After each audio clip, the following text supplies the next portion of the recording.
¿Qué tal? ¿Cómo le va? ¿Cómo le va? Muy buenas noches. Muy buenas noches. Qué bueno que está con nosotros. Gracias. Bienvenido a una emisión más de Edu White. Me da gusto saludarle. Soy Enrique Lascano y le saludo como siempre en nombre de todos mis compañeros de este equipo de trabajo. ¿Cómo le fue? Pues estamos ya a mitad de semana, ¿no? Ya más para el fin que para el principio. Espero que haya tenido usted un día grato. ¿Cómo estás, Mario Pineda? Te saludo. Saludos ahí ayudándonos en el lenguaje de señas. Y pues yo con el gusto de encontrarme con usted en este espacio, invitándole a que se quede con nosotros durante los próximos minutos. Ya sabe que vamos a tener entrevistas, reportajes, noticias interesantes, importantes. Quédese, vamos a tomarle juntos el pulso a México y al mundo en estos temas. Aquí comenzamos.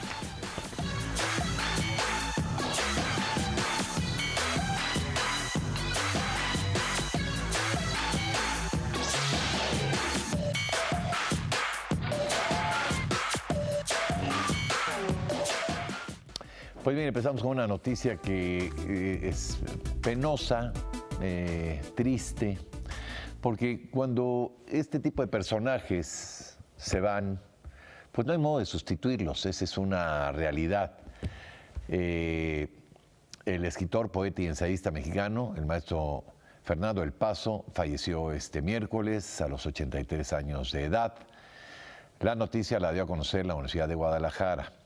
De igual forma, dio a conocer que mañana se le va a rendir un homenaje póstumo en el Paraninfo Enrique Díaz de León a la 1 de la tarde.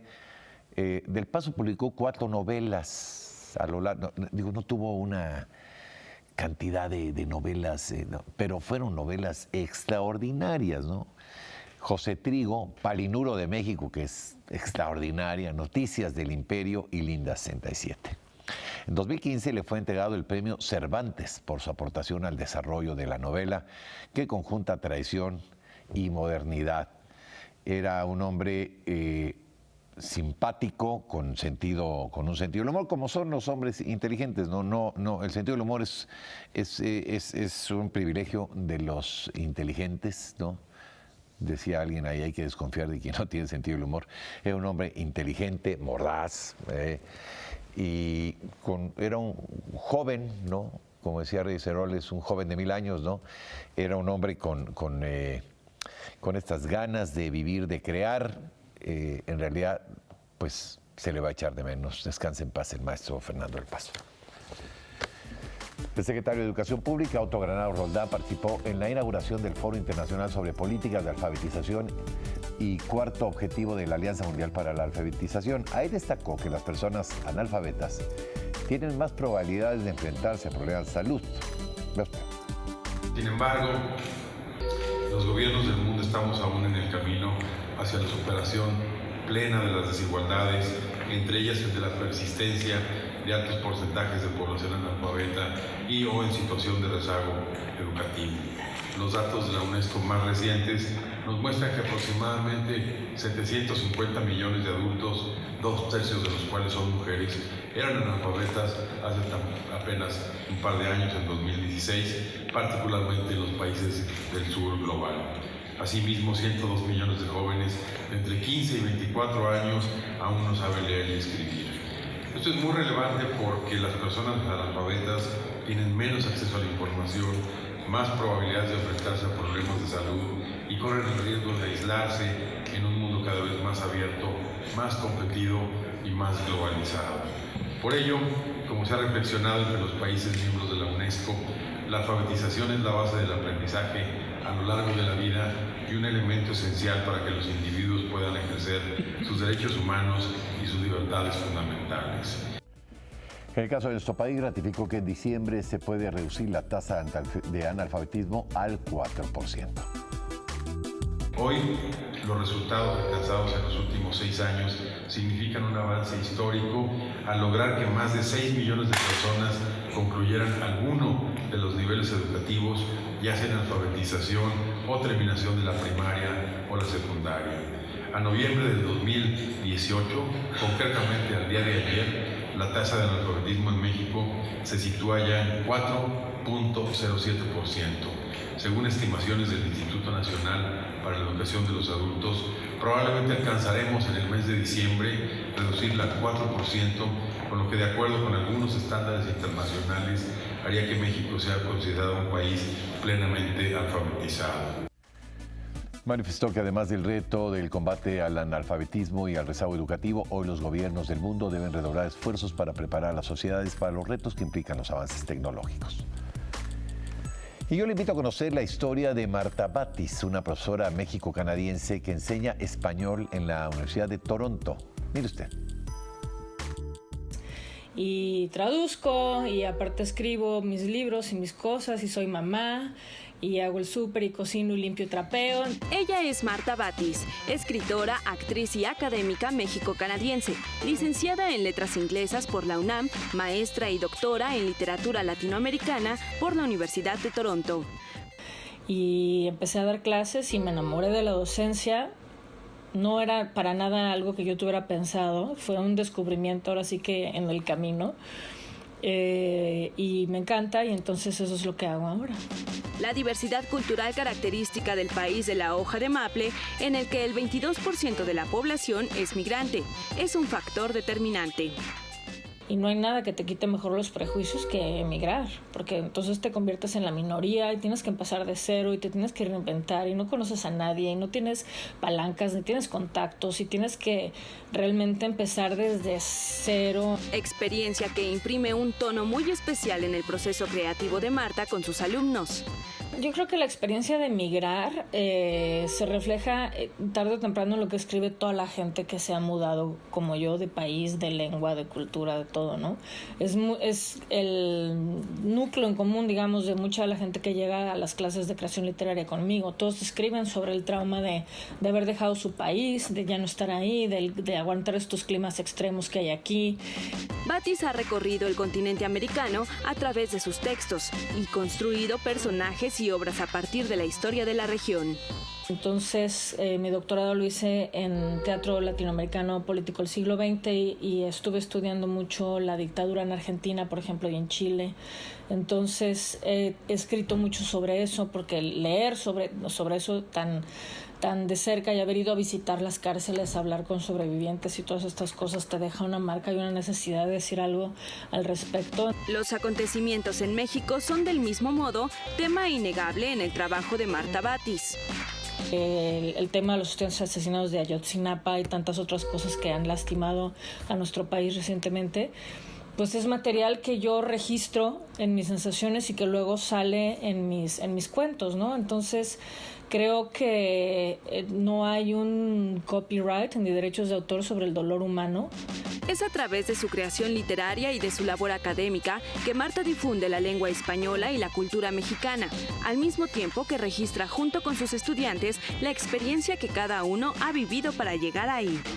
Extraño mucho México y que espero que vayan las cosas mejorando para todos allá, que haya paz, que haya armonía y que sobre todo se fortalezca la educación. Creo que eso es tan importante. Dándole a nuestros niños, a nuestros jóvenes una educación, les vamos a asegurar un futuro mejor y ese debe ser el objetivo de todos.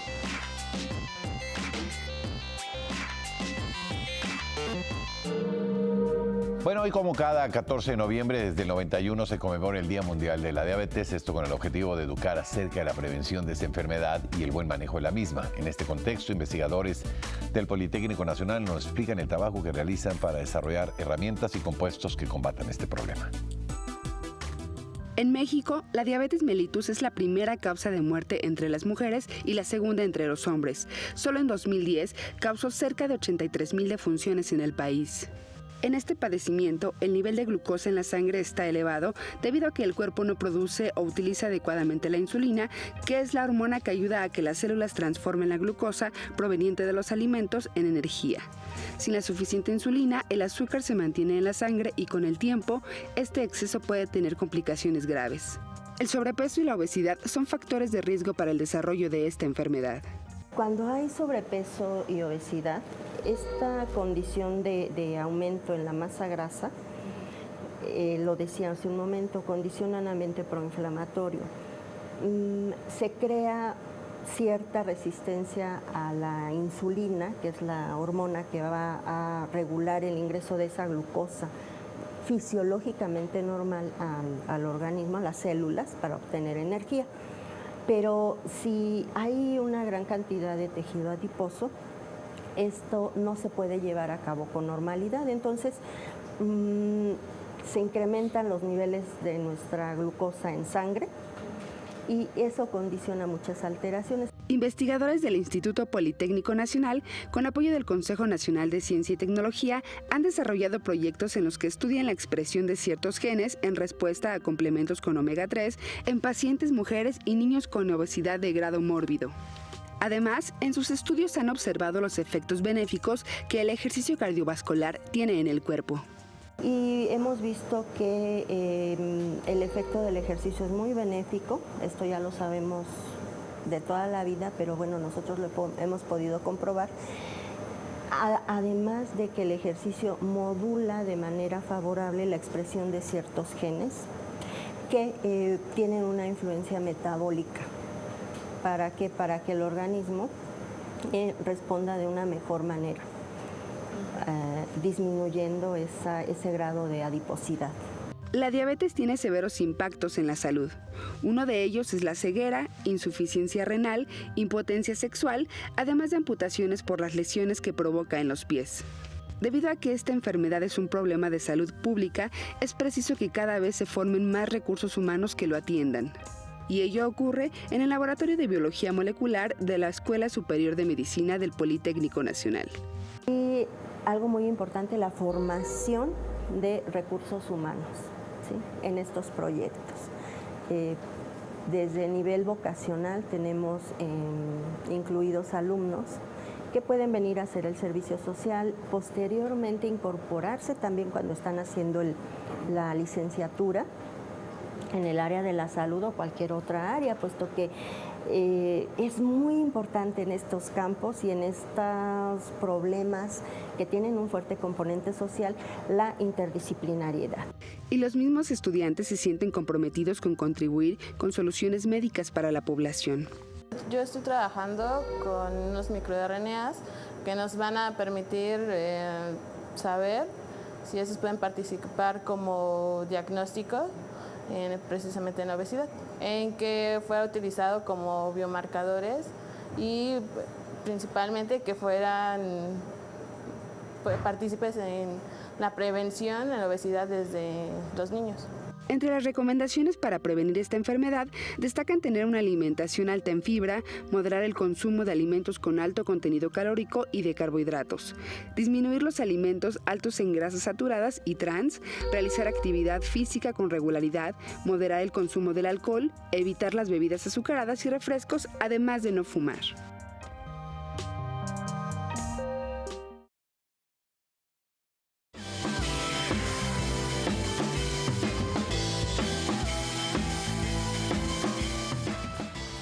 Bueno, para darnos más información sobre el Día Mundial de la Diabetes, esta noche nos acompaña en el estudio Blanca Pardo Pacheco y es nutrióloga, la licenciada Blanca Pardo Pacheco, nutrióloga, educadora en diabetes del Servicio de Endocrinología del Hospital Juárez de México. ¿Cómo le va, licenciada?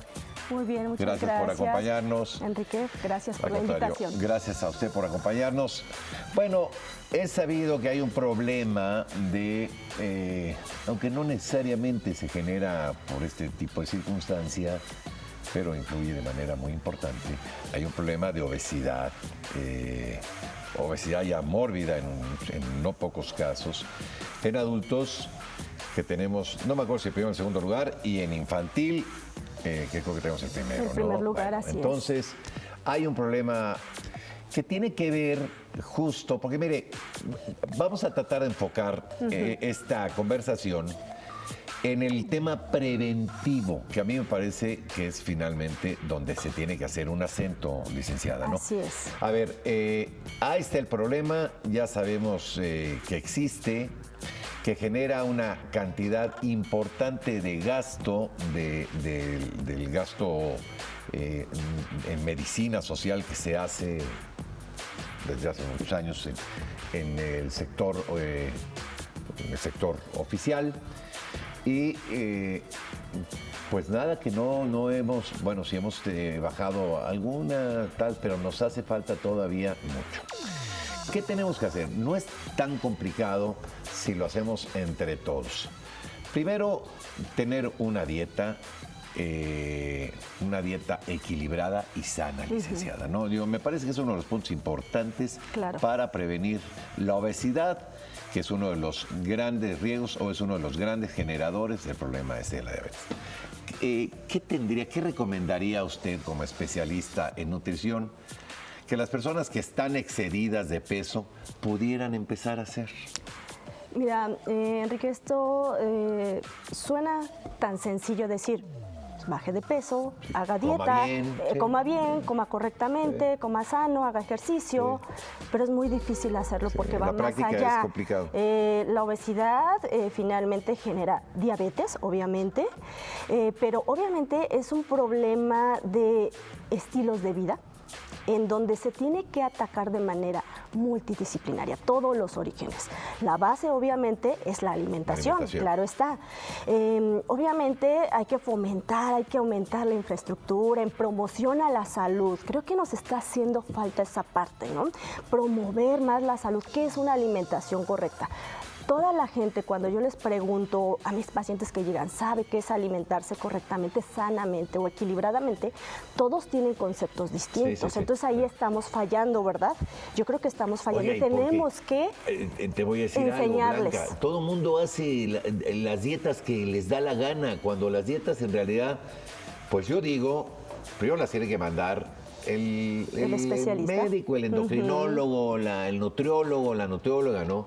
Porque no todas las dietas les funcionan igual a las personas. Bueno, yo diría que hasta entre hombres y mujeres hay una diferencia. Claro, lo que pasa es que estamos empezando mal. Número 1, dieta es incorrecto decir. ¿Por qué? Dieta significa todo lo que comemos durante el día. Así dieta, sea un refresco y sea lo que sea, ¿no? Un pan. Eso es mi dieta. Eso significa. Dieta es lo que comemos. Exactamente. Entonces, en cuanto le decimos a la gente o al paciente, lo voy a poner a dieta o tiene que hacer dieta, desde ahí. Se imagina que va a comer menos. Menos cosas insípidas, sin sabor. O sea, no.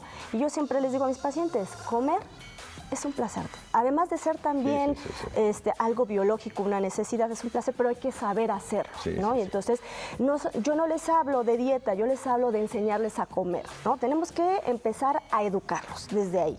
Y entonces hay que hablar sobre que tienen que llevar una alimentación sana y empezar a decirles qué es una alimentación sana. ¿No? Exactamente.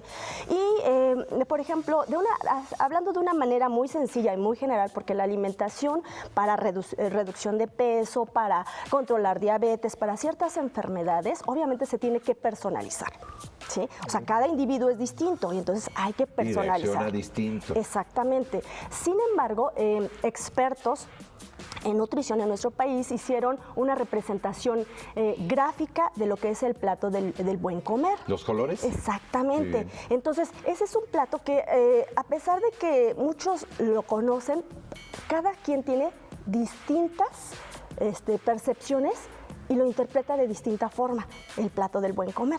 Entonces, se supone que este plato del buen comer fue hecho de manera gráfico para enseñarle a toda la población, incluso hasta la que no sabe leer, ¿no? Desde un pequeño hasta un agente, un adulto mayor, a que con ese gráfico se instruya o le dé una idea de cómo comer, pero cada persona lo interpreta de manera distinta. Entonces hay que enseñarles.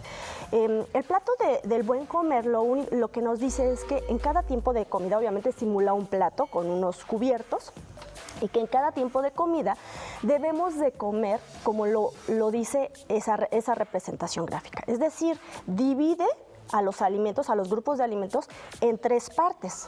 Una tercera parte, que es el color verde, es a expensas de frutas y verduras. Así prácticamente se agrupa porque nos proporcionan fibra, vitaminas y minerales principalmente, o sea, tiene todos los nutrientes. ¿Sale?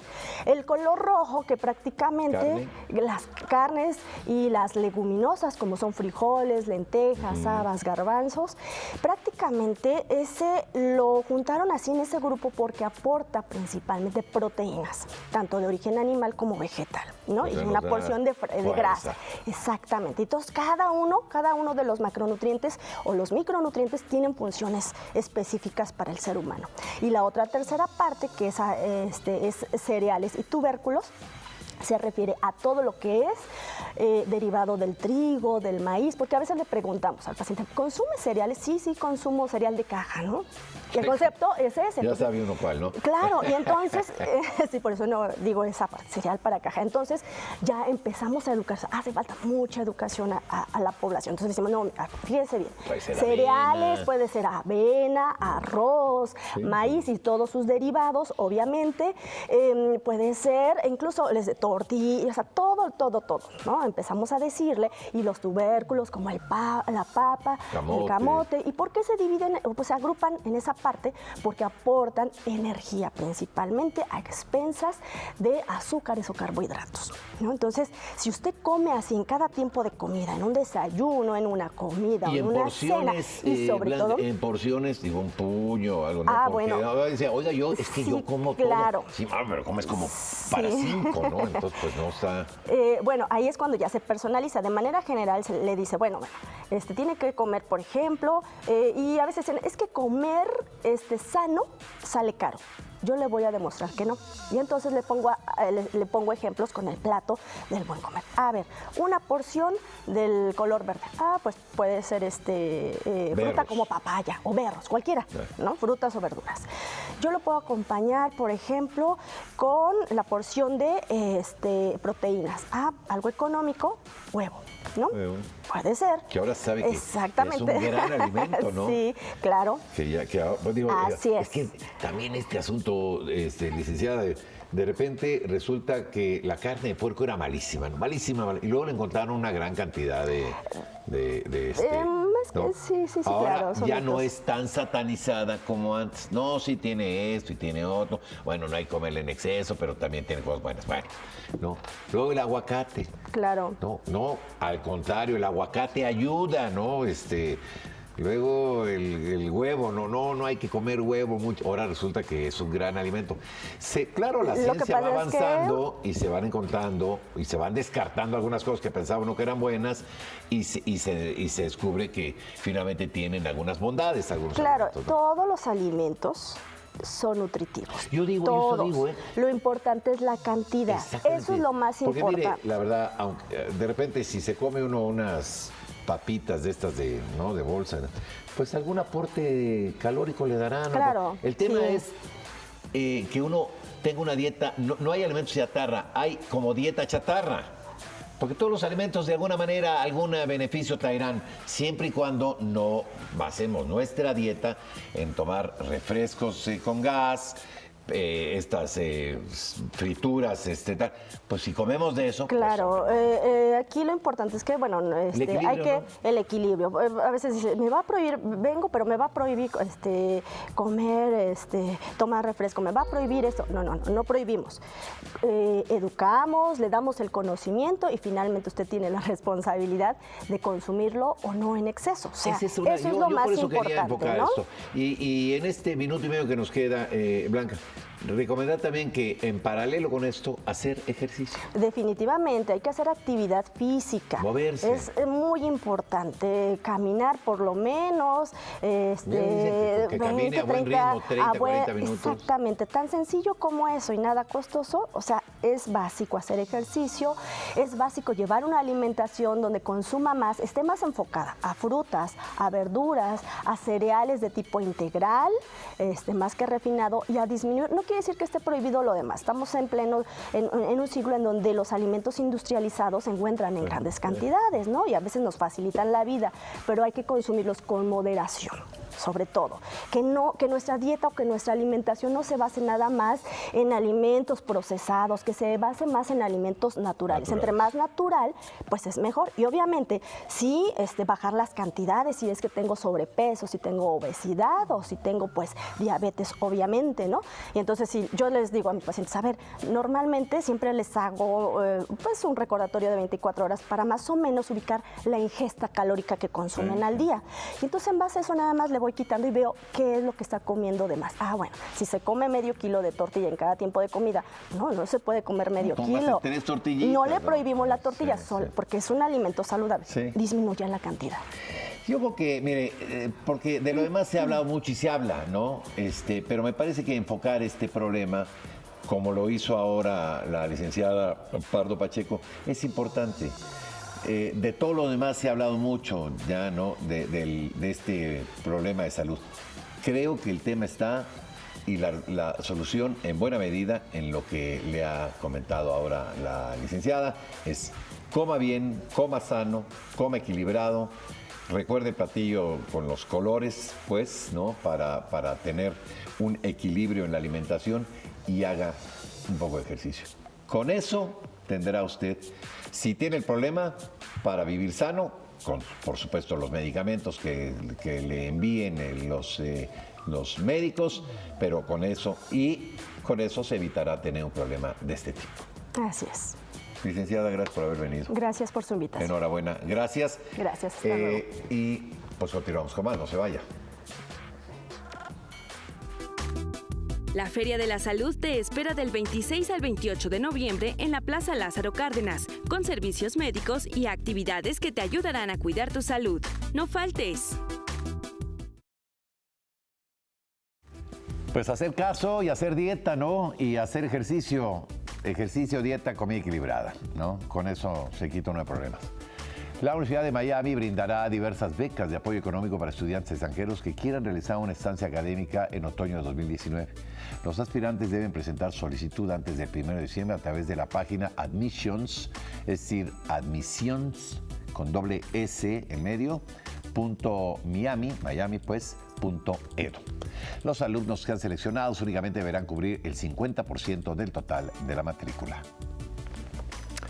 En la ciudad de Miami se lleva a cabo la 35ª edición de la Miami Book Fair, la más importante feria de libro de esta nación para la lengua española. Son alrededor de 500 escritores invitados que participan con presentaciones de libros, de conferencias y talleres. Este año los escritores Laura Esquivel de México, usted habrá leído algún libro de ella, por supuesto, ¿no? Y Jaime Bailey de Perú fueron los seleccionados para abrir la sección hispanoparlante. El año pasado esta feria recibió a más de 200,000 visitantes y para esta edición se espera que esta cifra se supere. La Feria del Libro de Miami concluirá este fin de semana. Y el teatro Bristol Old Vic del Reino Unido lanzó un proyecto que tiene como objetivo crear una experiencia patrimonial contando su historia de 252 años. En sus pasillos pueden apreciarse imágenes y carteles de antiguas obras de teatro, incluso un video pues tipo semblanza. Además se dio a conocer una aplicación para dispositivos móviles en la que los visitantes podrán observar en realidad aumentada cómo ha ido cambiando el teatro a través de los años. Esta experiencia abrió al público el pasado 10 de noviembre. Y el gobierno de las Islas Canarias, junto con la Universidad de Las Palmas de Gran Canaria, en España, presentó el proyecto del campo eólico flotante más grande del mundo. El plan consiste en instalar en el 2025 al sureste de Gran Canaria un parque de 200 megavatios destinados a la generación de energía y otros 100 reservados para ensayos de nuevas tecnologías. La profesora Julieta Schallenberg, coordinadora del equipo de la Universidad de Las Palmas de Gran Canaria, afirmó que el futuro de la energía eólica está en el mar, pues es ahí donde el impacto al ecosistema es menor. Luego de su puesta en funcionamiento, el parque tendría una vida útil de 20 años y posteriormente sería desmontado. Y uno pensaba que las Canarias era porque había muchos canarios, ¿no? Y pues no, era por el asunto de los canes. Ese es un dato interesante. Bueno, Los conceptos de realidad aumentada y realidad virtual están siendo utilizados cada vez más en el campo de la educación, aunque la implementación de estas tendencias dentro del sistema educativo es muy reciente. Se ha comprobado los efectos positivos en el aprendizaje. En este contexto, le invito a conocer la historia de Ari Burris, una niña de 15 años que, pese a padecer cáncer, puede continuar con sus estudios gracias a la telepresencia. Vea usted. La realidad virtual ha permitido a las personas observar digitalmente algún sitio con una vista de 360 grados, con lo que incluso se pueden sentir dentro de ese lugar. Gracias a esta innovadora herramienta, una joven que padece cáncer puede seguir tomando clases en la escuela sin salir de su casa. Se trata de Ari Burris, de 15 años, originaria de Kansas City, Estados Unidos. Le diagnosticaron cáncer de ovario durante el verano, por lo que le recomendaron los médicos que guardara reposo y evitara salir de su casa. A pesar de esto, la joven quería seguir aprendiendo. We did find out kind of like late in the summer, so like how would that affect my school life and stuff. Ante eso, una compañía tecnológica le proporcionó un robot a la familia de Ari de telepresencia a través de una cámara que transmitía en tiempo real. Mide aproximadamente 1 metro con 20 centímetros. Tiene una pantalla similar a una tableta como una cabeza y rodillos en su parte inferior para moverse. Con la ayuda de su hermana, trasladan el robot a la escuela y Ari lo controla desde su casa para acudir a las clases que debe tomar. It has helped me be able to stay in public school and give me a chance to not be homeschooled. This like allows me to kind of see some people, like if they come up to me, I'll try to answer. Los maestros de Ari están agradecidos de que pueda seguir participando en la escuela. Is for them to catch up, for this student to be so committed and so invested in making sure that she doesn't miss out on being at school, I think is phenomenal. Este es tan solo un ejemplo de que la tecnología nos acerca con las personas e incluso con los lugares, además de los usos que se le puede dar en el tema educativo. En México, poco a poco se comienza a utilizar esta tecnología para diferentes motivos. En el Estado de México, por ejemplo, 5 hospitales cuentan con robots de telepresencia y los estudiantes de medicina los utilizan cuando realizan su servicio social o interinato. Otros robots se enfocan a la enseñanza interactiva de idiomas o incluso de lenguas originarias. En algunas universidades se realizan videoconferencias a través de este tipo de robots. Incluso en la Facultad de Ingeniería Eléctrica de la Universidad Michoacana de San Nicolás de Hidalgo, un grupo de ingenieros elaboró un robot de telepresencia de bajo costo. Desde el año 86, cada año, desde 1986, se celebra a partir del 11 de noviembre la Semana Mundial de la Ciencia y la Paz. Durante estos días se busca acercar esta disciplina a la sociedad y fomentar un mayor intercambio académico sobre este tema de importancia universal.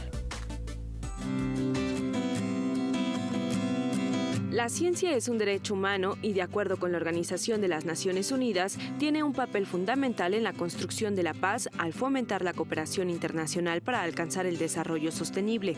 Desde 1986 se celebra en noviembre la Semana Internacional de la Ciencia y la Paz. El objetivo es acercar la ciencia a la sociedad y dotar a los individuos de los conocimientos necesarios que les permitan elegir sus opciones profesionales, personales y políticas, así como atraerlos al mundo de la investigación. Quality science education is essential to craft sustainable and inclusive answers to the needs of a world of limited resources by releasing the boundless talent of young women and men. For this, we need to foster interest in science from an early age by encouraging programs that stimulate inquisitiveness, that mobilize the ambition to know, and then to know more. En este marco se estableció en 2002 el Día Mundial de la Ciencia para la Paz y el Desarrollo, que busca además favorecer la comprensión sobre la fragilidad del planeta. La Organización para la Educación, la Ciencia y la Cultura, UNESCO, es la agencia de la ONU mediante la que se establece este acercamiento con la sociedad. A manera de contribución a la implementación de la Agenda 2030 y como parte de la estrategia de la UNESCO denominada Laboratorio de Ideas, se emitió una serie de documentos bajo el título Policy Papers. Estos documentos son elaborados por algunos de los principales expertos en determinados campos de conocimiento, con el objetivo de ser una invitación de la UNESCO para avanzar en el debate público informado sobre el rol de la ciencia, la tecnología y la innovación para la construcción de sociedades del conocimiento más sostenibles, democráticas, inclusivas y con amplia protección a los derechos humanos. En 2016, este documento estuvo dedicado a difundir la necesidad de una educación científica de calidad para todos que impacte positivamente en la formación ciudadana de cada persona. La UNESCO establece que el cumplimiento de los objetivos de desarrollo sostenible depende en gran medida de los avances en el campo científico. Insiste además en la necesidad de contar con una población científicamente preparada que no sea espectadora pasiva de los problemas que frenan el progreso hacia sociedades sostenibles, justas y equitativas. Los expertos coinciden en que una persona sin una formación científica adecuada tiene limitada su capacidad de participación democrática. Bajo su perspectiva, la UNESCO dimensiona el problema más allá del contexto escolar, considerando que una educación científica de calidad tiene además injerencia en la sociedad, en la cultura y en la ética, debido a su impacto en las posibilidades de desarrollo de cada país, de tal manera que debe ser ubicada en la agenda política y estratégica para ser considerada con la prioridad que requiere. El escenario que permitiría, de acuerdo con el documento, augurar una nueva educación científica que asegure el aprendizaje de calidad para todos incluye, entre otras cosas, el diseño y establecimiento de políticas claras en educación científica, formación de educadores de ciencias acorde a las nuevas funciones que debe cumplir la educación científica, promoción de políticas de formación permanente y especialización, así como la incorporación de la innovación programática y el enriquecimiento de las oportunidades de aprendizaje creativo, como intercambios y pasantías, tanto para educadores como para estudiantes, a las políticas de Estado en materia educativa. Continuando con este tema, le invito a conocer los ejes principales con los que cuenta la Organización de Naciones Unidas para la Educación, la Ciencia y la Cultura, la UNESCO, para promover esta disciplina en la sociedad. Vea usted.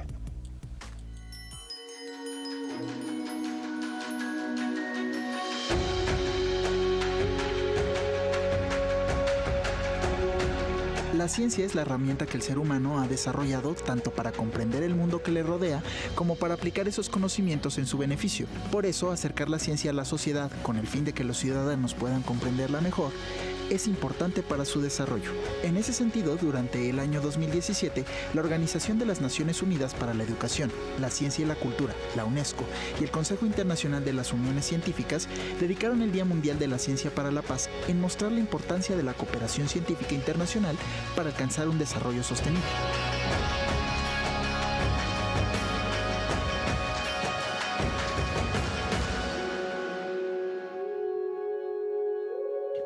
Los ejes principales para cumplir este objetivo parten de dos fundamentos importantes: utilizar la ciencia como un instrumento que fomenta una cultura de cooperación e impulsar la matriculación de la enseñanza científica para su desarrollo. De esta manera, la UNESCO apoya a los países en materia de ciencia, tecnología e innovación para crear políticas científicas nacionales y se establezcan indicadores para evaluar los resultados de las inversiones en esta área, ya que la realidad en la mayoría de los países de América Latina y el Caribe, donde los aprendizajes en ciencias de los estudiantes de escolaridad obligatoria no son los esperados.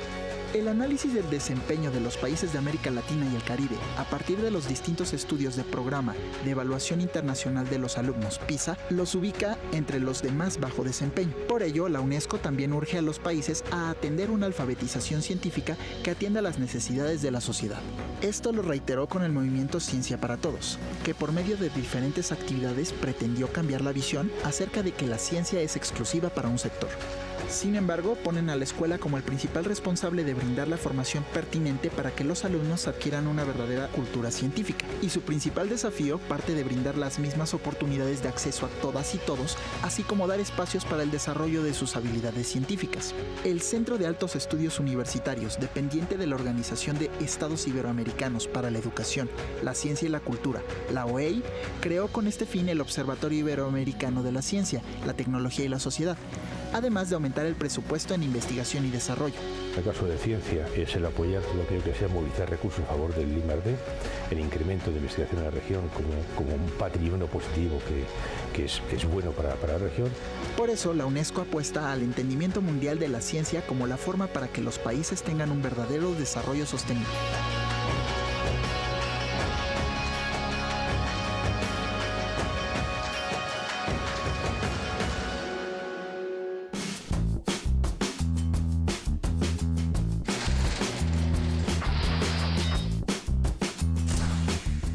Interchange de Willem de Kooning es la pintura más cara que se ha vendido en la historia.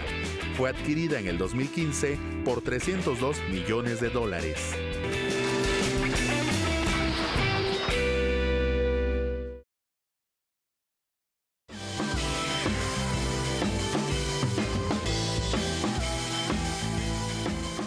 Bueno, continuando con otra conversación, me acompaña en el estudio y me da mucho gusto Miguel Ángel Sánchez Gámez. Él es un joven estudiante de la ESIME Ticomán, por supuesto del Politécnico Nacional. Y mire, es el único estudiante del Poli en ser seleccionado nuevamente para participar en el Third Camp Advanced Program, uno de los más importantes a nivel mundial en cuestión de emprendimiento de alto impacto. ¿Cómo estás, Miguel Ángel? Buenas noches. Hola, ¿qué tal? Buenas noches, Enrique Lascano. Muy bien, pues gracias por la invitación en tu programa. Te agradezco mucho que estés con nosotros. A mí me da mucho gusto, porque mire, aquí lo hemos dicho, ¿no? Hoy los chavos de la universidad, bueno, hombre, de muchas instituciones de excelencia académica, como son la UNAM, el Poli, están dando de qué hablar, porque están ganando premios internacionales, van a competir en robótica, ganan olimpiadas de matemáticas, ganan. Y ahora, pues como el caso de Miguel Ángel Sánchez Gámez, pues se gana de nueva cuenta un lugar en esta institución que, a ver, platica, ¿es un poco como lo que hace Silicon Valley ahí en San Francisco o...? Sí, de hecho, precisamente esta idea nace en Silicon Valley, sobre todo sabemos que es un semillero de empresas tecnológicas muy importantes y precisamente ya este es su 5º año consecutivo que hace el programa y sobre todo ya ha tenido el acercamiento con universidades como la Universidad de Stanford, Harvard, la Universidad de Boston, MIT, ahora sí que universidades élite en este programa. Entonces, el programa en sí consiste en el desarrollo de un emprendimiento de alto impacto, en la idea de una empresa que cambie el mundo, sobre todo esta parte de que ideas se lleven a cabo de proyectos de todo el mundo. Entonces, se me da la oportunidad en esta segunda ocasión poder asistir a este programa y sobre todo en mi caso, pues yo he elegido la Universidad de Boston para realizar el programa durante el verano de 2019. Bueno, a ver, te vas a ir a Boston y ¿qué vas a hacer ahí? Cuéntame. Pues parte de las actividades tiene el acercamiento, sobre todo el uso de las metodologías, en el caso de cómo desarrollar un emprendimiento, cómo venderlo, es algo muy importante, el cómo acercarse a todo el proceso tanto de maquinaria, el proceso de desarrollo, el proceso de concepto, sobre todo esa parte. Va a ser una parte como de clases teóricas, pero sobre todo lo más importante es la práctica. La práctica nos va a poder acercar con emprendedores que ya han sido reconocidos a nivel mundial y además el hecho de estar en participación en los laboratorios donde se han desarrollado algunas de las ideas más innovadoras del mundo, sobre todo en este caso hablando puntualmente del Harvard Innovation Lab y del MIT Media Lab. Ok, ¿qué condiciones tuviste que cumplir para que pues primero te llamaran y luego te volvieran a llamar? Sí, claro. Pues bueno, durante 2018 para aplicar este programa, pues bueno, uno de los requisitos es de que se esté estudiando ya posteriormente una carrera universitaria, que se tenga el conocimiento de las bases, sobre todo los conocimientos de matemáticas, física, conceptos muy básicos. Pero algo muy importante, sobre todo el perfil que uno tenga. Tenemos que tener un perfil de visión y sobre todo el hecho de tener un currículum con experiencias en desarrollar proyectos, como tú lo acabas de mencionar, el hecho de desarrollar ideas, el hecho de participar en algunos eventos, eso es una parte muy importante que el programa tome en consideración. Y algo que es muy importante para ellos es que uno tenga ya el concepto de emprendedor muy aunado a lo que hace día a día. Entonces, en mi caso, pues yo estuve ya desarrollando un emprendimiento desde hace un año con el cual yo participé y me dio la oportunidad de ser seleccionado durante 2018. Desafortunadamente, pues no tuve los recursos para poder asistirlo, sobre todo estamos hablando de un programa muy caro, pero nuevamente hice el sacrificio, me puse a estudiar, estuve haciendo la aplicación nuevamente y nuevamente soy seleccionado para 2019. A ver, es un proyecto. Así es, es un proyecto. Cuéntame tu proyecto. Pues el proyecto como tal se llama la iniciativa Atomex. Es una iniciativa en la cual nosotros buscamos el acercamiento de la ciencia y tecnología, sobre todo a edad temprana. Este emprendimiento utiliza nuevas formas, nuevas metodologías de cómo hacer que la ciencia y tecnología la podamos aplicar en nuestro día a día. Sobre todo a los niños, a los jóvenes que están en el futuro de nuestro país, y además esto les permita realizar puntualmente sus proyectos, sobre todo si desde una edad muy como infantes empezamos a motivarles que hagan proyectos, a la larga van a desarrollar ideas que se lleven a cabo. Sobre todo nuestra importancia de nuestro proyecto es que los desarrollen, que podamos ayudar en el sector agropecuario, por ejemplo, petrolífero, en la industria, por ejemplo, que esas ideas no solamente se queden en ideas, que se plasmen. Bueno, yo supongo que cuando hablamos de apoyar en estos sectores, yo podía pensar lo mismo, ¿no? Puedo decir, a ver, la ciencia y la tecnología hay que acercarla a los chavos desde el principio. Seguramente si yo digo esto, a mí no me van a becar como a ti, ni me van a mandar a Boston, ¿no? Algo más pusiste en eso, es decir, hiciste una metodología, hiciste, ¿cómo fue? Es decir, ¿cuál es la parte importante de por qué te escogieron? Porque el concepto es muy interesante, pero bueno, a lo mejor podía haberse ocurrido a varios, pero hay un plus de este concepto, ¿no? Que es por el que te seleccionaron. Claro, pues yo en mi caso... Te prometo que no nos robamos la idea. Sí, no hay ningún problema. Pues bueno, todo esto se trasciende, en resumen, hace casi ya 1 año y medio, cuando se me da la oportunidad de ir a Rusia. En ese programa Rusia presenta, aquí tengo los reconocimientos. Ahorita me los enseñas. Claro, por supuesto, claro. Estos reconocimientos los cursé en la Universidad de Samara, en Rusia. Uno específicamente en el uso de la nanotecnología en sistemas espaciales y el otro en el desarrollo de ideas de alto impacto en proyectos. A ver, primero, a ver. Nanotecnología en viajes espaciales. Exacto. Estamos hablando de satélites miniatura, en pocas palabras. Okay. Satélites miniatura, hablando de un ¿Hiciste algún proyecto? ¿Hiciste algún prototipo? ¿Planteaste algún prototipo? En el tiempo que se nos da y el hecho de que el sector aeroespacial es uno de los más costosos a nivel mundial, todo lo hicimos un concepto teórico. Pero tuvimos ese asesoramiento en el uso de software, sobre todo es una herramienta muy útil, el uso de expertos en la materia, personas que ya han hecho lanzamientos, sobre todo en Rusia, una de las partes claves del inicio de la carrera espacial. Entonces ellos nos daban todo el asesoramiento, nos decían si la metodología estaba bien, los conceptos, cómo interpretarlos y cómo llevarlos a cabo. Es decir, a ver, ahí que ellos fueron, digamos, al final la carrera espacial la ganó Estados Unidos, pero fueron los primeros que pusieron una mujer en el espacio, Valentina Tereshkova, luego Yuri Gagarin, que fue el primer astronauta, luego Laika, que fue el primer ser vivo, Sputnik, el primer satélite. No llegaron primero de milagro, pero en realidad, digamos que la carrera espacial, pues los rusos o la Unión Soviética, ¿no? Tenían una expertise maravillosa, ¿no? Si que te premien allá es muy importante. La verdad es que te reconozcan allá es muy importante, y que si bien no se puede aplicar de inmediato, digamos, en términos prácticos, la teoría está perfectamente fundamentada. Lo que habría que hacer es meterle lana, pero pues ese es otro tema, ¿verdad? Pero bueno, mire, esto es un asunto muy importante. Ya hasta lo está indicado porque se lo van a estar pidiendo cada rato, ¿no? Pero este es uno, y este es ¿qué? Ese es el programa de alto desempeño tecnológico. Igual era como, ahí fue la base. Esa fue la base de mi iniciativa de emprendimiento, en la cual decían, está muy bien que uno estudie en ingeniería, está bien que uno estudie una carrera aunada a las ciencias, pero el hecho de que seamos ingenieros debemos de cambiar el mundo. Entonces, a base de este programa fue el que me ayudó a empezar a llevar mis ideas a cómo poder hacer un emprendimiento y que sobre todo tuviera un beneficio a un sector de la población, o si bien a la sociedad. Bueno, y estos proyectos que vas a llevar ahora, ¿son distintos a estos? Exacto, ahí fue ¿qué como vas a llevar ahora? La base. la base. Esta fue la base. Posteriormente a eso me di cuenta de cómo, por ejemplo, los europeos, los rusos, tenían el uso de por qué ellos sacaban tantas patentes, por qué sacaban tantas empresas y por qué en México no. Entonces me hice muchas preguntas y fue cuando descubrí, creo que tenemos las mismas capacidades, simplemente es de que necesitamos poner ya la obra, no solamente que las cosas se queden en una idea plasmada a lo mejor en un papel, sino que esas ideas las llevemos a cabo. Hay que, exacto, que le den convite a los empresarios. Sí, ¿no? exacto, ¿no? Hay que hacer las conexiones, hay que hacer todo este tipo de acercamientos. Y de aquí nace la iniciativa de que a uno de estos proyectos nos dábamos cuenta que en México hay una gran deserción escolar, por ejemplo. Vemos también que la parte de la ciencia y tecnología, hay un estereotipo que todos piensan que es aburrida, que muchos no prefieren estudiar una carrera de ingeniería, por ejemplo, o de ciencias, porque hay matemáticas y ven números y se asustan.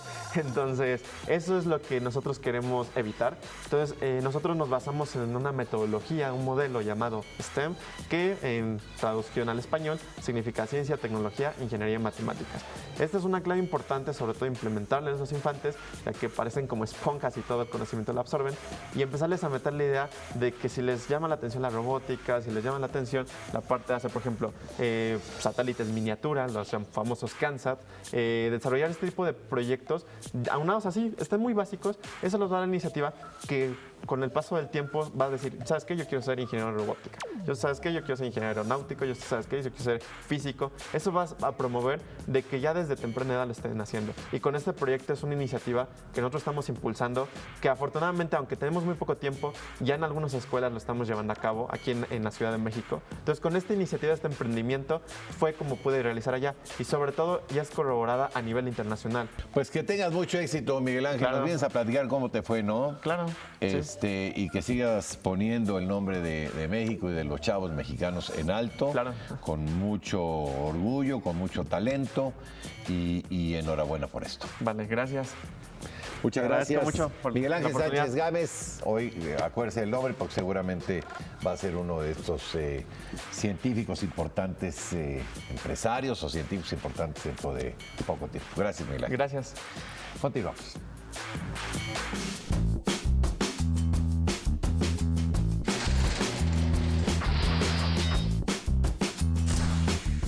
El Museum of Art Fakes en Viena, Austria, está dedicado únicamente a la exhibición de falsificaciones.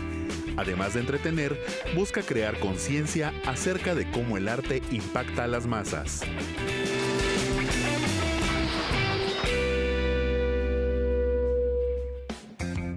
Valores de la convivencia escolar. Solidaridad. Ser solidario es dar sin esperar nada a cambio. Es un valor que fomenta la unidad entre las personas. Para alcanzar metas y enfrentar obstáculos en común, todos necesitamos ayuda, por lo que es importante ofrecer nuestro apoyo a los demás cuando lo requieran. Cuando trabajamos juntos, es más fácil enfrentar y resolver nuestros problemas. Para aprender a aprender, es necesario aprender a convivir. Bueno, pues ya nos vamos. Gracias por habernos acompañado. La invitación para que el día de mañana, en punto de las 21 horas 9 de la noche, tiempo del centro, tengamos de nueva cuenta una cita en este espacio de Dubái. Pásela bien, descanse. Gracias, Mario. Yo soy Enrique Lascano y en nombre de todos mis compañeros de este equipo de trabajo, que tenga usted lo que resta de ella una aventurosa noche. Hasta mañana.